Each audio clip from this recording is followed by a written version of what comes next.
soy Alfonso Barragán de Proyecta Artes. Estamos hoy día con el músico artista Humberto Bermeo, guitarrista y vocalista de la banda Acá un Día y guitarrista de la banda Curetaje. ¿Cómo estás, Humberto? Dice, buenas noches, hasta que se dio la entrevista. Sí. Full ocupaciones. ¿Cómo comienza Humberto en el mundo de la música? A ver, el mundo de la música comencé desde muy niño. Tuve siempre la influencia de mi viejo, de mi padre, que si bien es cierto nunca estudió música ni sabía lo que tocaba en el instrumento, siempre estuvo muy vinculado a la música nacional, al pasillo, al pasacalle, al sanjuanito, a los valses peruanos. Él era lojano, entonces siempre tuvo esa influencia del Perú, ¿no? El vals peruano que es tan conocido a nivel mundial. Y por ahí empezó tal vez mi gusto y mi apego hacia la guitarra. Él tocaba guitarra, entonces siempre era muy bohemio. Me crié entre las reuniones con mis tíos, mi familia, amigos de él tocando la guitarra, siempre era el que llevaba la guitarra. Y creo que por ahí empezó como mi gusto, mi apego muy ferviente por el instrumento. Eso realmente es lo que se refiere a mi niñez. Y ahí si me preguntas a lo que se refiere a mi estado como compositor y cantautor, a los 12 años de edad fue la primera vez que grabé música de mi autoría, compuesta la música y la letra por mí en el extinto Capo Records. Era uno de los muy pocos estudios profesionales que había en Guayaquil en esa época. Estoy hablando en el 2000, 2001. ¿Dónde quedaba? Quedaba en Colón y Boyacá. Ahí cuando yo fui a grabar tenía 12 años de edad y me acuerdo que nosotros entrábamos a grabar y salían las chicas Cocktail, por ejemplo, las chicas Dulces, Yasmín, la tumbadora, todas ellas. Era el estudio de aquel entonces, ¿no? Y ahí fue la primera vez con la banda que se llamó en su momento In Wait. In Wait. Que pertenecía a la Unión Pong, ¿no? Después con los años, claro, nos hicimos allegados de toda esta comunidad que existió en aquel entonces, a inicios de los 2000. Y claro, eso fue mi instancia en In Wait, fue más o menos hasta el 2006, 2007. Y ahí pues comencé con Acá un Día, que hoy en día se llama Día. Con In Wait tuviste un encuentro hace poco, ¿no? Así es, Sí. así en es. un concierto con las bandas de la Unión Pong, ¿no? Correcto. Eso fue el año pasado, si no me equivoco, de los 25 años de la Unión Pong. Pero hace poco, este año, estuvimos en la galería de Iván Casanova. Sí, que él nos invitó a tocar y fue una noche pues un tanto más íntima porque el concierto de los 25 años de la Unión Pong fue esto en este Sports Garden que queda en la Carmelero de Samena, que hubo afluencia de gente, fueron alrededor de 700 personas, fue una cosa súper chévere, pero el de acá pues fue un contexto mucho más pequeño, más íntimo, con menos capacidad de gente, entonces fue mucho más apretadito, más lindo. ¿Con In Wait sacaste un trabajo discográfico, algún demo? Con In Wait sacamos varios. Ya. Sí, nosotros siempre fuimos muy creyentes del DIY, del hazlo tú mismo. Ya. Y nosotros grabábamos, bueno, el primero, que era el segunda parte, la primera versión de ese demo fue grabado por Pablo Vaquerizo, que era el guitarrista de la banda, y por nosotros, tratando de ver de qué manera podíamos captar y plasmar eso con los inicios del internet, con los inicios de todo eso, ¿te imaginas? Chicos todos, pelados de colegio, pero ya después quisimos como que tener un salto a un estudio profesional y ahí fue que fuimos a Capo Records y pues bueno, sacamos esa segunda parte, ese demo, ya de mejor calidad, luego sacamos otro demo que se llamaba El Tonta Ilusión, que lo grabamos justamente en Paradox, cuando no era Paradox una escuela de música ni de producción. Estaba Gorky Alarcón, que es su actual director. Gorky en esa época tocaba en Exacto. Y ese fue el segundo trabajo discográfico que tuvimos en un estudio profesional, ¿no? Y de ahí pues seguimos sacando música, el tercer demo, bueno, o disco ya en este caso, porque eran varias canciones, es una larga duración. Fue grabado por nosotros, igual lo imprimimos, desde todo, ¿no? Fuimos a comprar las cajas a la Bahía, y hacíamos el diseño de los folletos, autogestión, doblábamos, pegábamos los stickers en los discos y salíamos a venderlos así, oye, cómprame un disco. Muchas veces en los conciertos, muchas veces por la calle, la gente que no tenía ni idea, pero era la forma de poder decir, bueno, eso es lo que hacemos, escúchenos, ¿no? Y eso realmente. ¿Cómo se inicia Acá un Día y por qué el nombre de Acá un Día? Acá un Día inicia en el año 2007, yo salgo de In Wait en el 2006 y para entonces In Wait había tenido varios bateristas porque Nicolai, el baterista fundador, estaba estudiando en la universidad en Bogotá. Entonces, en algún momento me acuerdo de este detalle tan tan romántico, le dije a Nico, loco, yo nunca voy a dejar de tocar contigo. En algún momento nos vamos a volver a tocar, vamos a volver a juntarnos y a tocar. Y claro, él volvió todavía estaba terminando los últimos semestres en la Universidad de Bogotá, y yo tenía canciones compuestas para Ingüey, pero que no las logré sacar con ellos. Entonces, así nace Acá un día, ¿no? Él vuelve, y realmente es por Javier Márquez, un conocido, amigo por muchos de la Unión Punk, que el apodo de él era Mofle, no sé si alguna vez lo escuchaste, Claro, sí, lo conociste. El de Combo Burger. El de Marc Agner. Marca El de Marc Agner. Él me dijo, loco, tenemos que hacer una banda, ya que no estás tocando en Ingüey, que hagamos una banda. Entonces, fue Mofle el que me impulsó a seguir haciendo música, Nico, que volvía de Bogotá, y Jorge Chiriboga, un amigo del colegio, de la escuela, que también tocaba súper bacán, y pues bueno, justo ya habíamos decidido la especialización en el colegio, y nos juntamos y estuvimos en el mismo paralelo, y nos hicimos amigos y tuvimos mucha afinidad musical, y así comenzó la banda. Y este disco tomó un montón de tiempo poderlo sacar, porque fue un vaivén entre prueba y error, de ir de un estudio a otro, de intentar formas de grabación, de comprarnos nuevos equipos, de encontrarnos con gente que tenga equipos profesionales para grabar, y lo logramos sacar después de algunos años, y esto salió ya impreso en el 2013, si no me equivoco. ¿Y por qué el nombre de Acá un día? Acá un día es, si bien es cierto, es un nombre que puede connotar como negativismo, depresión, tristeza, es realmente todo lo contrario. Un día Nicolai estaba en alguna parte de nuestras playas hermosas en Ecuador. En aquel entonces era Santa Elena, todavía no era Manabí, creo que era por allá. Y un día él me cuenta, ¿no?, que tuvo una siesta súper larga, y se levantó estando al borde del mar, oxigenado, descansado, ya totalmente relajado, y vio una caída de sol, una puesta de sol que le impactó muchísimo. Y dice, pues bueno, siempre se acaba el día, pero si bien es cierto, es la finalización, pero es justamente el inicio de uno nuevo, ¿no? Entonces realmente es eso, es como querer hacer énfasis en lo que trata la banda, que realmente es como líricas muy esperanzadoras, positivas, enérgicas y ese tipo de cosas. ¿Y en qué dirección musical va Acá un día? Pues bueno, este disco siempre me gustó el tupa-tupa, el hardcore, la distorsión. Yo quería hacer algo bastante más pesado, y venía justamente pues queriendo trabajar mi voz, hacer más guturales, más agudos, en fin. Entonces este disco en particular es básicamente hardcore punk con groove. Nos gusta, siempre me gustó el southern rock, el rock de Texas, ¿no? El sludge, el sureño, y entonces tiene esa sensación, ¿no? Como que El hardcore, stoner. el stoner. Sin embargo, este de aquí no es tan stoner porque es bien rápido, por eso te digo que es bien hardcore, ¿no? ¿Cuántas producciones tiene Acá un día? Impresas, solo esta. Ya. Y de ahí hemos sacado 3 trabajos de estudio. A ver, ¿cómo se llama? Este de aquí, que se llama El Combativo Subjetivo, de ahí sacamos el Ileso, que lo grabamos en Oso Recordings. Perdón, lo grabamos con Alejandro Sánchez en LP Records, pero fue mezclado y masterizado por Lenín Vargas. Ah, claro, en Oso, de Oso Records. En Oso Records. Lenín Vargas y Eduardo Mackenzie. Mackenzie, correcto. Lego. Ajá. Claro. Y grandes bandas han grabado en ese estudio. En algún momento grabó No Toquen, La Derecha Extrema, en fin. Y de ahí sacamos el Ileso, como te menciono, y el último que sacamos fue Depurando.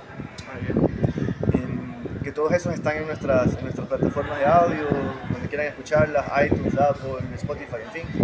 Y este 2025 tenemos música aguantada por grabar, mucha música, canciones que probablemente son de esta época, que no hemos logrado sacar o que hemos ido dejando aparte por cuestiones de la vida, porque le hemos dado predominancia a otras o prioridad a otras. Pero tenemos mucha música que queremos grabar, y justamente la banda ha venido experimentando. Si te escuchas la música, ha venido experimentando como que cambios en su estética musical.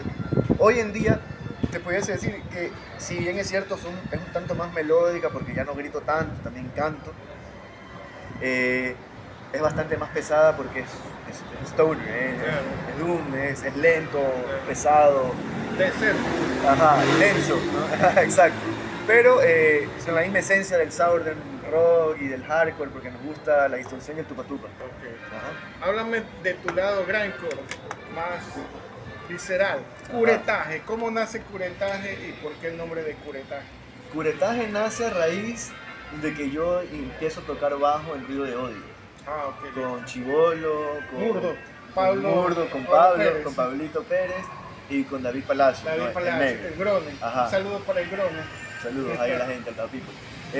Nace de eso y siempre nos reímos con Chibolo porque ¿cómo comienza realmente? Es porque Chibolo por las ocupaciones, en esa época estaba en momentos críticos, pero no por llamarlo negativo, sino porque eran momentos donde tenía que enfocarse mucho en sus hijos, por ejemplo, Claro. y en trabajar y eso. Él llegaba a veces tarde a los ensayos, a veces no podía llegar, en fin. Entonces estábamos los tres, estaba Pablo, estaba el negro y estaba yo.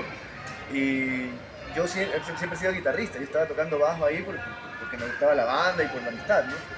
Y entonces nos intercambiábamos. Pablo en cambio siempre le ha gustado el bajo. Entonces yo tocaba la guitarra, cogí la guitarra, él el bajo y el negro seguía la batería.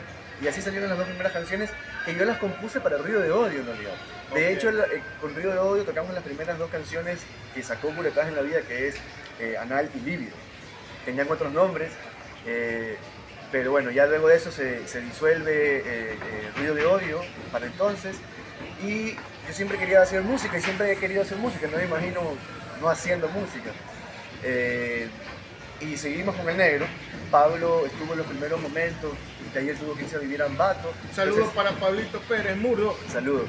Pablo se fue a vivir a Ambato, entonces nos quedamos el negro y yo. Y dijimos, bueno, necesitamos un vocalista.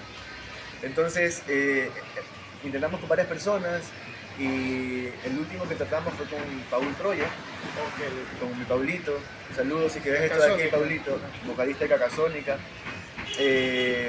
Y pues con él nos quedamos, con él hubo química, nos conocíamos desde hace mucho tiempo, no éramos amigos, pero sí conversábamos. Él en algún momento me regaló un split porque él con Cachis Cachis Records imprime discos, tapes, vinilos. Exacto. Entonces él me regalaba discos originales, ¿no? Y siempre como que estuvimos en ese contacto en uno de los primeros clubes cuando quedaba en Las Peñas, arriba, ¿no? al lado de la escalinata. Entonces, estoy hablando de eso en el 2000. Al frente de Plaza Colón. Correcto, 2012, 2000, por ahí, ¿no? ¿Y por qué el nombre de Curetaje? Curetaje, una vez más, todo tiene siempre como un concepto detrás. Curetaje pudiese, para muchas personas, solamente significar o lo relacionan con el aborto. Claro, sí. Y sí, significa eso, tiene parte de, pero realmente curetaje es cualquier tipo de incisión que te hagan en el cuerpo para extraer alguna membrana, algún cuerpo extraño, algún absceso, alguna cosa que tú tengas en tu cuerpo. Por ejemplo, un curetaje es un tratamiento de conducto, ¿no? En las muelas. Un curetaje es cualquier biopsia que te realicen. ¿Y musicalmente cuál es el significado musicalmente de Curetaje? Ahí voy. Y justamente, más allá de lo musical, ya te voy a decir porque el concepto del nombre es justamente eso, como lo dicen en las páginas de la banda, es realmente buscar por medio de la música y la estridencia y el arte que nos gusta hacer, expulsar, abortar absolutamente todo lo negativo y convertir esa negatividad de la vida diaria en algo positivo, y eso es Curetaje. Aparte de tracción craneal. Tractor craneal. Tractor craneal. Ajá. ¿Tienen más producciones? Claro, sí. Vamos a sacar el sexto trabajo de estudio. Háblanos un poco de eso. Bueno, este es el sexto trabajo de estudio. El Habita. El Habita, que está por salir el día... No sé cuándo vaya a salir esta... Háblame del lanzamiento. Bacán. No sé cuándo vaya a salir esta entrevista, pero... Mañana. Mañana. Bueno, entonces mañana estamos jueves. Jueves 12 de la noche, un poquito después, viernes... No. Va a salir hoy más tarde en la noche. Bueno, el tipo 10, 11. Viernes en la madrugada, 12 de la noche el jueves, 12:001 el viernes. Está disponible en todas las plataformas. El Habita, nuestro sexto trabajo de estudio. Luego de Tractor Craneal, este disco nos llevó a tocar fuera del país. Estuvimos en Colombia, estuvimos en Chile, en el 2014 y en el 2015 estuvimos en Brasil. Y ahí fue donde aprovechamos en la Migra Records, en un estudio en Sao Paulo, grabar La Migra.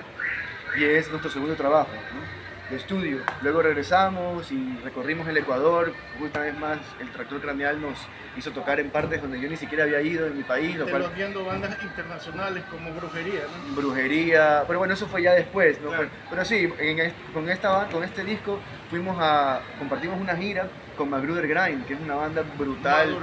Magruder Grind. Magruder Grind, no, es estadounidense. Ya. Es una bestialidad de banda y estuvimos tocando con ellos en Bogotá y tocamos en Santiago de Chile con ellos. Ajá. Luego de eso, pues como te decía, salió La Migra, que estuvimos en Brasil en 4 ciudades, estuvimos en Río de Janeiro, en Sao Paulo, en Belo Horizonte y en Cambuí. Y luego de eso sacamos grabado en Pluteras Records, luego de abrirle a una gran banda también de grind noise que se llama Pulmonary Fibrosis, claro, francesa. de Francia. Ajá. Pulmonary Fibrosis, claro. Fuimos un fin de semana y dije, bueno, hay que aprovecharle porque sí, como nos falta tiempo a veces, vamos a sacarle el jugo el fin de semana. Entonces ese fin de semana grabamos el Que Pase el Pichincha y aparte tocamos con Pulmonary Fibrosis, nosotros llevando nuestros amplificadores, partes de la batería desde aquí de Guayaquil, nosotros íbamos manejando, haciendo cargadores, todo lo que se puede imaginar para poder estar y poder cumplir, ¿no? Y hacerlo bien. Entonces sí, fue ese el tercero, que es el Que Pasa en Pichincha, que también es un LP, es un disco de la extensión, tiene canciones largas. Luego de eso sacamos el Diablo Baila Punk EP, que fue grabado por Julio Paredes, un gran ingeniero de sonido, de acá de Guayaquil, Paredes, baterista de Pavimento y de algunas bandas. Él grabó el disco de Ruido Él fue de baterista de Odio, Combo Burger. Y él grabó el disco de Ruido de Él Odio. grabó el disco de Ruido de Odio, grabó algunas cosas interesantes. En esa época él estaba en LP Records trabajando con Alejandro Sánchez cuando grabamos este disco también. Y ese Diablo Baila Punk fue una bestialidad, también seguimos tocando por todo lado. Ese disco nos hace abrirle a Brujería y nos hace abrirle antes de Brujería a Terrorizer, imagínate. Qué bien. Cuando vino acá. En la Tacunga. No, en Quito. En Quito. En la Ideal. Las 2 veces fue en el mismo venue, en la Ideal, ¿no? Al frente de la Corte Constitucional, ahorita que está todo piteado por ahí.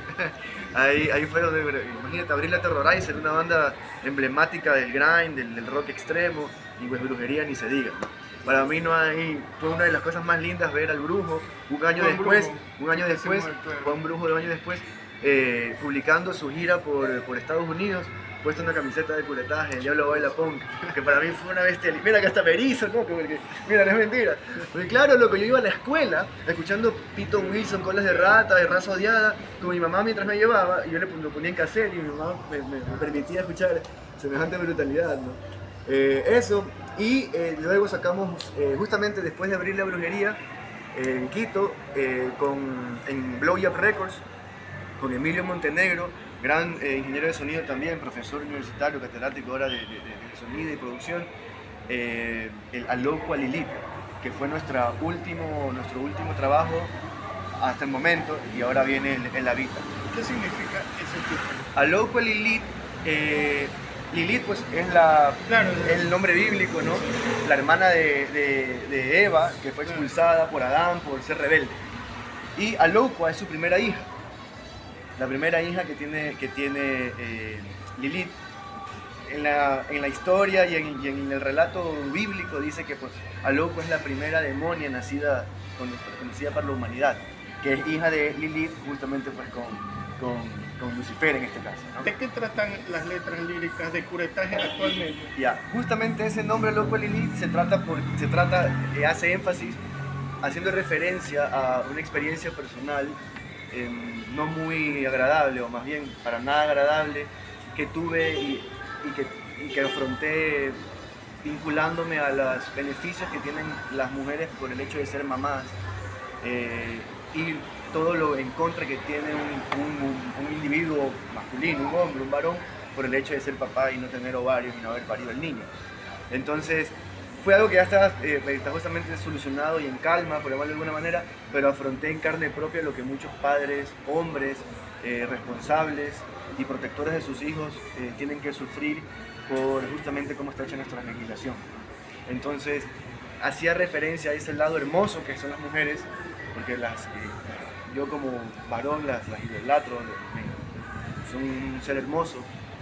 Pero también, así como hay cosas bonitas y caras bonitas, caras vemos, corazones no sabemos. Y no, obviamente, no quiero que se malinterprete, no estoy diciendo que en eso solamente son las mujeres así, los hombres también, ¿no? Hay, indistintamente el género, el sexo con el que te identifiques y seas, hay gente buena y gente mala.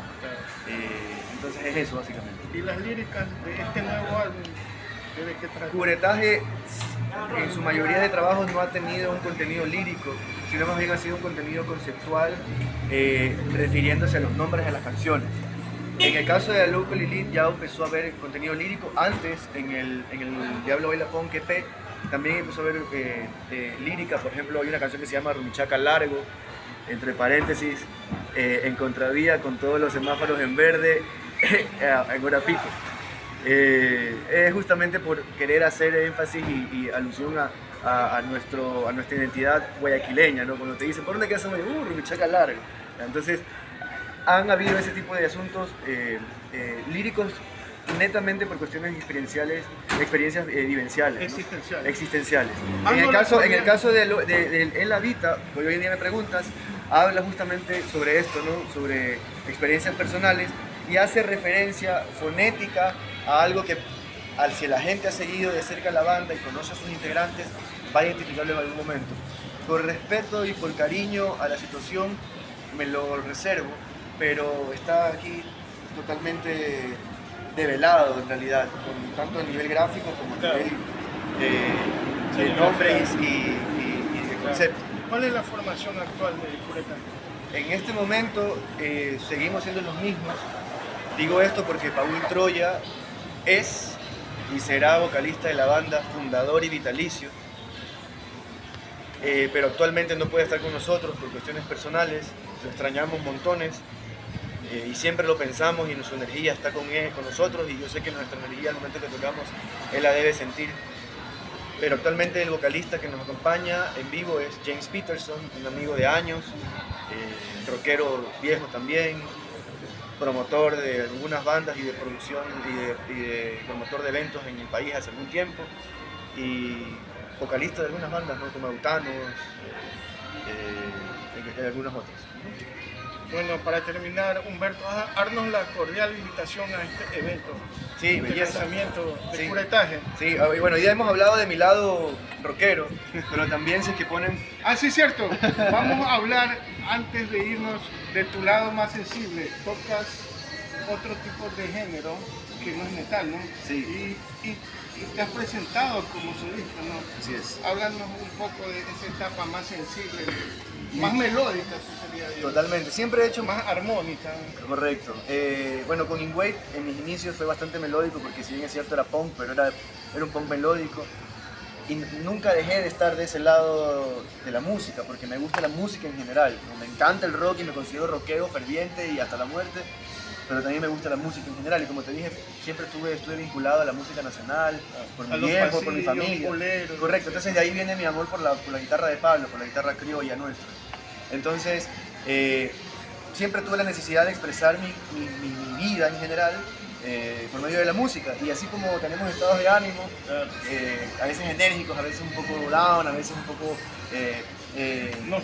nostálgicos, melancólicos, en fin, nació mi otro lado musical, ¿no? Entonces, en algún momento tuve una banda... ¿Cuántas producciones sacaste? ¿Eres solista? Como Humberto Bermeo tengo 3 al momento. ¿Cuántas presentaciones? Tengo 3 presentaciones, algunas he tocado en Quito, he tocado acá en Guayaquil. Quien me impulsa a tocar en vivo, aunque no lo creas, fue un evento que lo hace todos los años en la Universidad de las Artes, me invitaron a tocar ahí, Interactos se llama. Ah, Interactos. Y toqué... ¿En Manzana 14? No toqué en Manzana 14, toqué en una casa, en Las Peñas, una casa linda que queda al borde del río. Se me va ahorita el nombre, no es Naciones Fabiani. Se me va el nombre en ese instante, pero bueno, toqué, fue hermoso, fue muy emotivo, muy íntimo, la gente no se esperaba, fue gente del rock a verme tocar y la gente no dice, y este lado de Humberto no lo conocía. Si alguien quisiera ver tu trabajo en las redes sociales, ¿cómo te puedo encontrar? Mi trabajo como solista, Humberto Bermeo F, pero ponen Humberto Bermeo y sale. Y acaba un día Curetaje, en todas las redes está como Curetaje en todos lados, acaba un día en todos lados, sí. Viva la música, viva el arte, viva la expresión, viva la creación, viva la creatividad. Muchas gracias, Humberto, por tu tiempo, y un último saludo a la página Proyecta Artes. Proyecta Artes, hasta que se dio la entrevista, ha sido un placer conversar contigo, brother. buena energía y pues nada, cariño fraterno siempre. Y como me pediste que haga mención, este evento que es el lanzamiento del disco El Habita, nuestro sexto trabajo discográfico, va a ser el 27 de septiembre en Atraco Records en la Kennedy.